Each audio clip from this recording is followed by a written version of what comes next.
I met Jeff a few times. The question, if you didn't hear it, was how do we end up opening for Jeff Beck? I met him a few times myself. My dad was friends with him, and it just so happened to work out. We were in touch around that time, and he knew I was touring and he was doing a thing, and it just turned out that we could do that particular show as an opening act.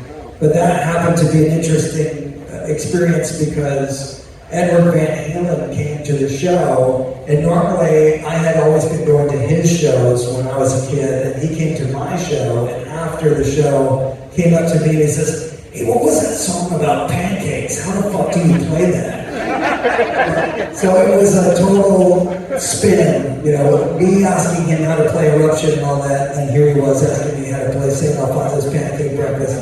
So that was a fun experience. All right, so you, sir.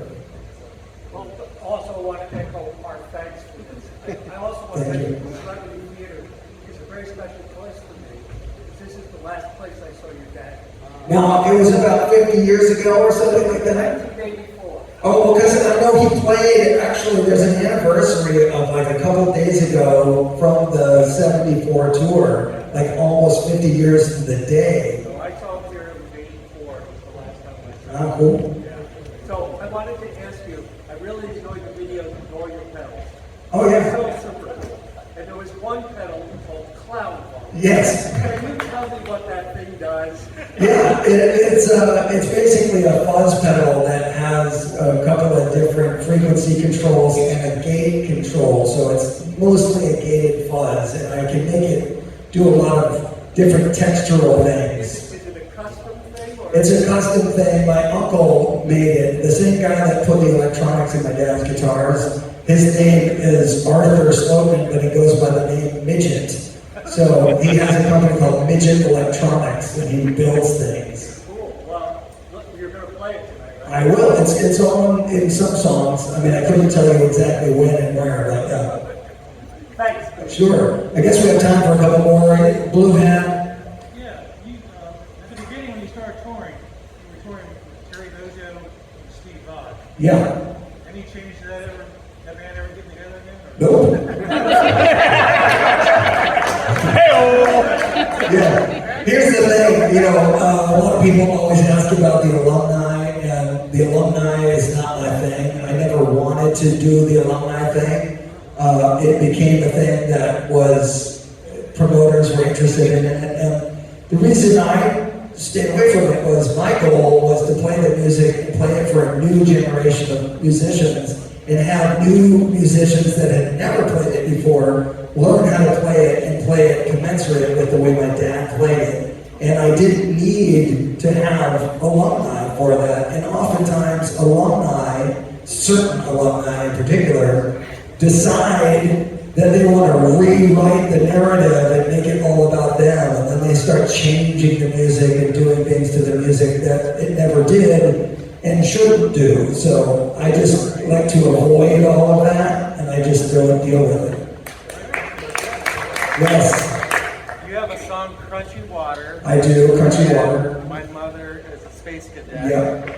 You don't play those? No, we have, well, we played My Mother's a Space Cadet before, but it's been a while. Those songs were the first two songs I ever recorded when I was 12 years old, and it was actually produced by Edward Van Halen and I Don have that Henley. album.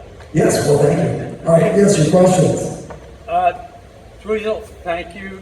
Thank Since you. the last, 2006 this started, Yeah, and we've gotten to see you in Pennsylvania, we got to see you in Arizona, and the mayor of security, Chuck Ash, All right. told me I had to say hey. all right, well, we're going to see Chuck when we get to Pennsylvania. Yeah, another month. And when will we get to hear What the Hell Was I Thinking? So What the Hell Was I Thinking is a piece of music I started writing about 30 years ago, and it has all these different guitar players on it, and it's something like 35 or 40 different people. Edward Van Halen's on it, Brian May, Angus and Malcolm Young, Steve Vai, Steve Morse, Brian Setzer, all kinds of different people. But it's had some technical problems because of the format that it was on originally on tape. Stuff happened. Anyway, I've finally got it back into a computer where I can start working on it, and I will hopefully get it done in the next couple of years. But it was something I couldn't really work on for a long time because of technical problems. But I think we're past that now. All right, your question. My dad wants to know if you've ever played with any original members of the Mothers and if you're gonna again. Well, I've played with George Duke before, and unfortunately he's not here anymore. But again, yeah, probably no other alumni of that era will be doing anything that I'm doing.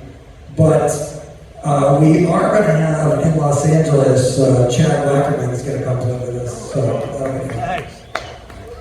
hello, yes, Pipco. Yes. So I was wondering, one, if you're ever going to do the Dweezil camps again that you did. And two, kind of a technical question, but like Frank had such a particular style of improv and soloing. I was wondering, like, how do you consider yourself compared to him, or what's your approach? How is your approach different from his spontaneous composition? So, two questions. One is the Dweezil Music Camp. Perhaps we'll be able to do that again. It's something that I have enjoyed doing in the past, so maybe we'll do it.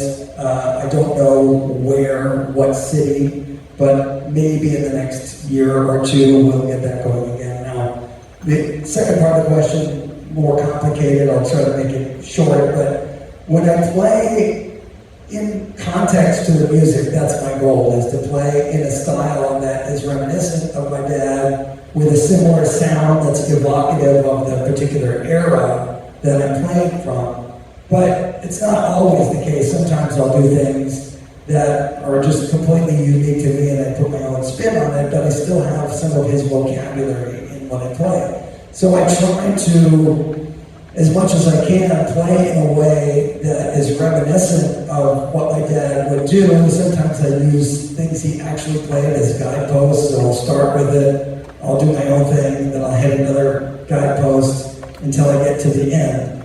And that's really the strategy, but the thing about my dad's music that's cool, I mean there's so many things, but is that it's designed so that you have a real structure with all the written stuff, and then you have this open palette for the improvisation. And that's what he loved, was to spontaneously compose and make things happen that were unique in that moment for that particular audience. Because he wasn't a guitar player that had like a bag of licks, where he's, oh, lick number one, now let me play that again. You know, most guitar players repeat what they do all the time. So to have a flowing vocabulary like my dad, you have to know a lot about music and textures and colors and use them in context in the moment. And he really did extrapolate and improvise everything. And that's a real skill that, you know, even in the almost 20 years that I've been doing this, I still will repeat things because it's just ingrained, you know. I can't quite get to that place of not repeating ideas. And sometimes, you know, you just do what you do because you're on autopilot until you have to wake up and go, wait, I gotta listen to what's going on and make something happen. I don't have it at the moment, but I usually have a big sign on my pedalboard that says, listen. You know, I have to remind myself. All right, so I think we gotta wrap it up. We'll take one more question. Yes, you, sir. Ruth was a real big part of both of these albums. How are you covering the lack of melody? So the question is, Ruth Underwood, who played all the marimba parts and other percussion on these two records, Roxy and Apostrophe, how do we cover that without a marimba player? Most of that stuff is played on keyboards using a sound that is a marimba or some kind of xylophone sound. But what we're doing on this tour that is unique, because we played the entire Roxy album before, we played the entire Apostrophe album before, but we found versions of some of these songs that have not really been heard, versions that predate the album recording. So in some cases, like the song Inca Rose, the version that we're doing has no marimba on it. It was before the marimba was even part of it, because I think Ruth wasn't on that tour. So we're doing a live version that's a very unique arrangement of Inca Rose. But generally speaking, what we do is we arrange parts to work on multiple instruments for this band, which is what my dad did. Just use the timbre of instrumentation for the band that exists, and then you just insert it where it needs to be. So sometimes I play marimba parts on guitar. It just changes the timbre, gives it maybe a little bit more of a rock vibe sometimes. But I appreciate you guys all coming out. This is our first time back. We're going to do what we can to make it the best show we can. And I really appreciate you guys coming out and supporting the show. And we look forward to seeing you in a little bit. See you soon. Thank you, everybody. Thanks,